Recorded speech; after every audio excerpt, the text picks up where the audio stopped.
Argentina stands on the edge of an economic abyss. Inflation is soaring past 250%. Government coffers are empty, and the people? They're struggling to keep up.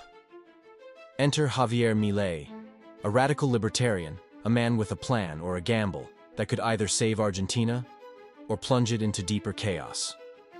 His weapon of choice?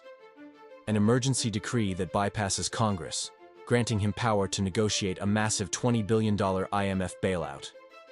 But why is this decree so controversial? And who truly benefits if Milei's plan fails? Let's break it down. First, how did we get here? For years, Argentina has lurched from one economic crisis to another, trapped in a cycle of overspending, debt, and inflation. The peso is crumbling under the weight of reckless government printing. The country owes $44 billion to the International Monetary Fund. Foreign reserves? Negative. That's right. Argentina owes more US dollars than it actually has. Milei ran on a promise to fix it all. His plan? Severe austerity. Slash government spending. Cut subsidies on energy and transportation. Privatize state-owned companies. And maybe, just maybe, ditch the peso altogether and adopt the US dollar.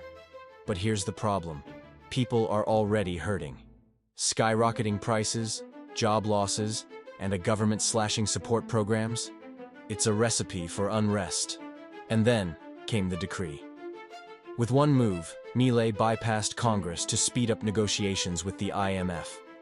Supporters call it bold leadership, cutting through political gridlock to prevent economic collapse. Critics, they call it a dangerous power grab. No transparency, no legislative oversight, a risk of deepening Argentina's debt crisis. And here's the real question. What happens if Milei's plan fails? Because in a crisis, there are always winners. Hedge funds and speculators, they've been betting against Argentina for years. If the peso collapses further, they cash in big. Foreign corporations, if Milei is forced to sell off state assets to stay afloat, they can buy them for pennies on the dollar.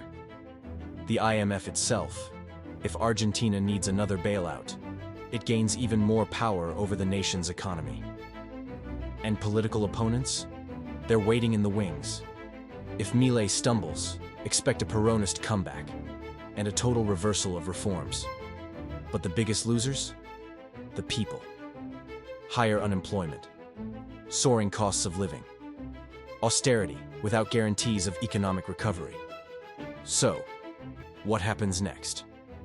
Will Milei's radical plan rescue Argentina or destroy it? Will the IMF bailout stabilize the economy or tighten the grip of foreign lenders? One thing is certain. Argentina's future is on the line, and the world is watching.